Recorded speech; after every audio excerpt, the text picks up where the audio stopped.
포로전 역사적 여호수아 제3강을 시작하겠습니다. 라합이 정탐꾼들을 이제 내려준 붉은 줄 역시 불타는 의미의 색깔의 십자가 색깔을 의미하고, 또 하나는 구원의 줄이죠. 그 줄을 통해서 살렸으니까. 그런 의미에서의 라합의 붉은 줄 역시 예수 그리스도의 타이폴로지다, 예표다. 우린 그걸 알아야 되겠고요. 이제 3장에 가면은, 여호수아서 3장, 이스라엘 백성들이 요단을 건널 때 하나님께서 시팀에서 길갈로 건너갈 때 3일을 기다리게 해요. 3일. 지금도 하류는 상류에서 낙차폭이 크죠. 떨어지는데, 하류는 신약 시대 때도 적어도 2km 이상이 됐어요. 2km 이상이 물입니다. 물론 물이 우기 때는 2km 꽉 찼고요. 건기 때는 폭이 이제 50m, 100m 이렇게 좁아지겠죠. 건기 때는. 지금은 몸에 꽂는 시기, 우리 달력으로는 6월달이에요. 6월달. 그러니까 다시 말하면 우기가 이제 시작되는 겁니다. 우기가 아니고 물이 지금 위에서 흘러내려서 철철 넘치는 시기라 했어요. 넘치는 시기. 그러니까 우기 때부터 흘러내려온 물이 지금 여기 철철 넘치는 거예요. 그러니까 강폭이 끝까지 늘어난 그런 시기죠. 그러니까 오늘날 성지 순례를 가서 현장을 보면은 한 50m 이거 보고 요단강이 이러냐, 그 위로 올라가면은 10m밖에 안 되는 데도 있거든요. 건기 때는 그래요. 그걸 보고 그거 아니에요. 여기 이제 가령 약복강 같은 데도 나루토가 있었다 그러잖아요. 야곱 때. 그러니까 옛날에는 물이 더 풍부했고요. 지금은 물이 많이 감소했기도 하고, 또 하나는 이제 몸에 꽂는 시기에 물이 철철 넘쳤어요. 그러니까 이스라엘 백성들이 모압에 와서 가나안에 들어가는 이 시기, 몸에 꽂는 시기, 볼이 추수하는 시기. 그러니까 우리로서는 6월이고요. 우리 7월 첫째 주가 맥주 감사주를 지키잖아요. 그러니까 기적이 딱 끊어졌어요. 만나가 딱 끊어졌습니다. 그러니까 이제는 너희가 걷어서 먹으라. 너희가 힘쓰고 노력하고 애써서, 그러니까 이제는 목축시대에서 농경시대로 넘어가기도 하고요. 하나님의 명령이에요. 이제는 너희가 수고하고 먹어라. 너희 땅에서 나는 소산을 먹어라. 내가 너희에게 준 그 땅에서 나는 소산을 먹으라 해서 기적이 끊어졌어요. 여러분, 우리도 처음에 막 예수 믿을 때는 막 기적이 일어나고 은사가 일어나요. 그런데 예수를 오래 믿고 이제 그러면 내가 교만해진 것도 아닌데, 첫사랑을 잃어버린 것도 아닌데, 그런 기적, 이적이 사라지고 은사도 약해지고 그런 것들을 종종 경험합니다. 이제는 내 발로 스스로 서야 돼요. 어릴 때는 젖먹이지만 이제는 젖을 뗀 교인이고, 이제는 이유식을 하고, 이제는 내가 걷고, 이제는 내가 농사를 지어서 혹은 일을 해서 벌어먹고 살아야 되는 그런 이제 청년기 혹은 장년기의 신앙이 우리에게 있어야 돼요. 밤낮 어린아이 신앙, 젖먹이 신앙. 어떤 목사님은 교인들을 그냥 젖먹이로만 키워요. 통제하기가 쉽다 이거죠. 잘못된 것입니다. 하나님께서는 기다리게 하셨고, 물이 제일 넘칠 때 건너가게 하셨어요. 3일 후가 그겁니다. 그런데 이날은요, 여기 출애굽한 날과 가나안에 들어간 나를 일치시키기 위한 하나님의 계획이에요. 제1출애굽, 제2출애굽. 너희가 출애굽할 때와 똑같이 이제 가나안에 들어갈 때도 같은 날이라는 걸 기억하라는 것입니다. 우리 신명기가 계속 기억하라, 기억하라는 말이 나오고 있듯이요. 또 하나는 제일 넘칠 때, 제일 힘들 때, 제일 불가능할 때 우리는 기도하고 하나님을 의지하면 하나님께서 길을 열어주신다. 문제를 해결해 주신다. 그걸 보여주기 위해서예요. 어떤 학자들은 위에 지진을 하나님께서 내어서 물이 멈추게 하셨다. 그건 인본주의라고 생각이 듭니다. 그게 아니라 성경 말씀 그대로, 이 말씀을 믿어야 홍해도 믿죠. 물이 그 자리에서 그쳐서 그렇게 된 것 같이 위의 물도 하나님께서 멈추시게 하신 것이에요. 그리고 그들은 마른 땅을 건넜고 그걸 기념해서 12개의 돌을 요단강 한가운데 세운 겁니다. 물이 이제 나중에 지나가면 안 보이지만 그러나 여기 언약을 체결했다. 언약의 장소라는 걸 보여주기 위해서 그들은 그렇게 했던 거예요. 자, 그들은 아까 설명한 대로 길갈에서 여리고를 공격하죠. 그런데 여리고 성 앞에서 하나의 사건이 일어나요. 여호수아가 여리고 성을 이렇게 바라보고 있을 때에 멀리서 바라보고 있죠. 이 문은 아주 든든하게 잠겨 있는 문입니다. 뭐 볼트로 쬐고 그 리빙 바이블은 그렇게 번역을 했어요. 그냥 그 볼트로 꽉 쬐다는 거죠. 아무도 출입할 수 없었더라. 그 의역을 한 거죠.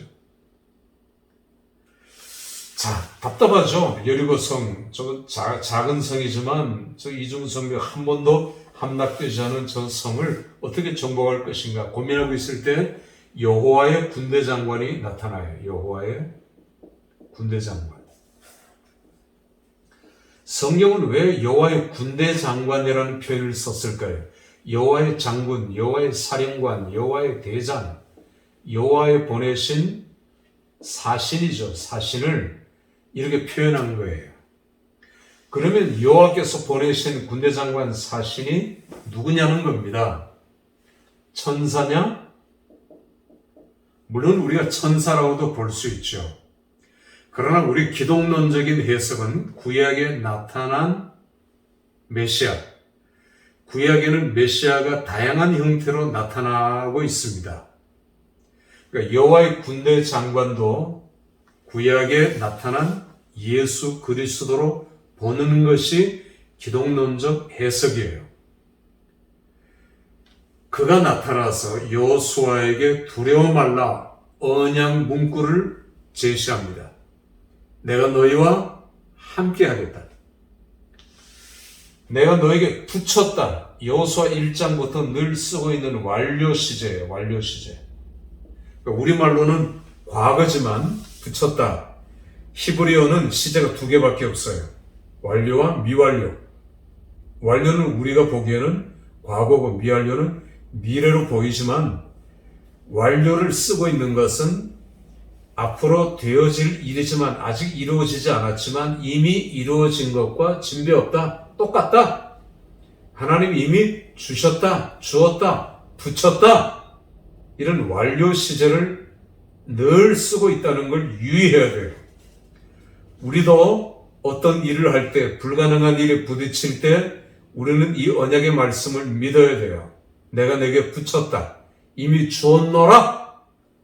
그 말씀을 믿고 뛰어드는 자와 주실까 말까, 줄까 말까, 주셨나 안 주셨나 의심하면서 뛰어드는 자하고는 비교가 안 되죠. 물론 이기고 지는 차이뿐만 아니라 하나님께서 맺은 그 언약, 그 언약에 주시는 언약 문구, 두려워 말라, 내가 너와 함께 하겠다. 강하고 담대하라, 붙였다, 이미 주었노라, 이런 것들이 언약 문구라고 해요. 자, 이제 그들은 여호와는 백성들에게 이 사실을 얘기했고요. 이제 여호수아의 이 말을 들은 백성들은 여호수아의 입만 쳐다봅니다. 공격명령. 그런데 공격명령을 기다리는 그들에게 뜻밖의 여호수아는 두 가지를 제시해요. 옛날에 모압 땅에서 모세의 명령을 공격하면 쳐들어 내려갈 그 명령을 기다리고 있었던 이스라엘 백성들에게 모세는 모압 언약을 체결하게 했죠. 오늘 여기도 여호수아는 두 가지를 첫째는 유월절을 지키는 것입니다. 유월절. 자, 이건 언약을 지키는 거죠. 언약을 유지 발전시키는 행위죠. 유월절. 하나님께서 유월절을 지켜라 했지만 광야에서는 유월절을 못 지켰어요. 아무것도 없었죠. 만나밖에는. 또 여러 가지 이유도 있었고요. 그들은 이제 우리가 언약을 지킨다는 그것을 보여주기 위해서 우리는 유월절을 지키자. 그러니까 여기 나온 날과 들어가는 날이 하나님께서 일치시킨 것도 그렇고, 자, 우리는 유월절 의식을 지키자며 양을 잡고, 그리고 피를 뿌리고, 유월절 의식을 행하면서 유월절을 그들이 지켰어요. 그건 그렇다 쳐요. 그런데 또 하나 있어요. 할례를 받았어요. 할례. 자, 저기 빤히 내려다보고 있는 이 주위에, 빤히 쳐다보고 있는 그 주위에서 그들은 할례를 행했단 말입니다. 할례가 뭐예요? 그 남자들의 꼬치끝을 자르는 행위죠. 고통이 너무너무 심해요. 아니, 위에서 저들이 내려보고 있다가 쳐내려오면은 우리는 싸워보지도 못하고 다 전멸할 판입니다. 이런 위급한 상황 속에 할례를 행한다? 말이 안 되는 거죠. 역사적인 교훈도 있잖아요. 옛날에 그 야곱의 이제 그 아들이 누굽니까? 야곱의 루벤, 시몬, 그리고 이제 시몬과 야곱이 자기 가족들을 데리고, 야곱이 아니고 이 아들들이 시몬이 아니고 레위죠. 그 레위와 네 번째 아들이 세겜성에 들어가서 죽였잖아요. 그게 할례를 하고 있을 때라는 말이에요. 그 할례를 하고 있을 때 그렇게 레위와 유다가 공격한 일이 있었는데 그들이 이걸 모를 리가 없죠. 다 알고 있죠. 우리도 괜히 이렇게 했다가 공격하면 그꼴 나는 거 아니냐. 그래서 그들은 언약을 믿었어요. 이게 할례도 언약을 유지하는 하나의 방편이잖아요. 우리는 언약을 지키겠습니다. 이걸 보여주고 있는 행위잖아요. 할례를 했단 말이에요. 이런 위기 속에서도. 물론 적들은 쳐내려오지 않았죠. 하나님께서 막으셨던 거죠. 자, 이렇게 할례를 행한 그들은 사기가 충천했어요. 그리고는 이 여리고성 주위를 도는 겁니다. 하루에 한 바퀴씩. 마지막 7번, 7바퀴. 늘 우리는 숫자에 유의해야 합니다. 7이라는 완전수. 12지파의 3 곱하기 4의 완전수. 3 더하기 4의 완전수. 7. 7바퀴 마지막 날은 함성을 지르자 여리고성이 무너졌어요. 하나님의 초자연적인 기적이죠. 그러니까 가스탕이라는 그 고고학자는 여리고성을 보니까 이 성이 이제 밖에서 안쪽으로 쳐서 이게 무너져 버렸다는 것입니다. 그리고 그들은 성을 넘어서 여리고성을 함락시킬 수가 있었죠. 공격할 수가 있었죠. 그리고 그들은 대승리를 거두었습니다. 아까 제가 그런 중부전쟁의 얘기를, 남부전쟁, 북부전쟁 얘기를 쭉 이제 해서 그 내용들은 생략하고요. 자, 이렇게 해서 그들은 전무후무한 대승리를 거두게 되죠. 이게 여리고의 대승리입니다. 그러나 아이성의 실패 이런 일들이 계속해서 벌어졌고요. 우리는 지금 내용을 보고 있는데 쭉 내려가서 14장으로 내려가겠습니다. 14장. 땅 분배.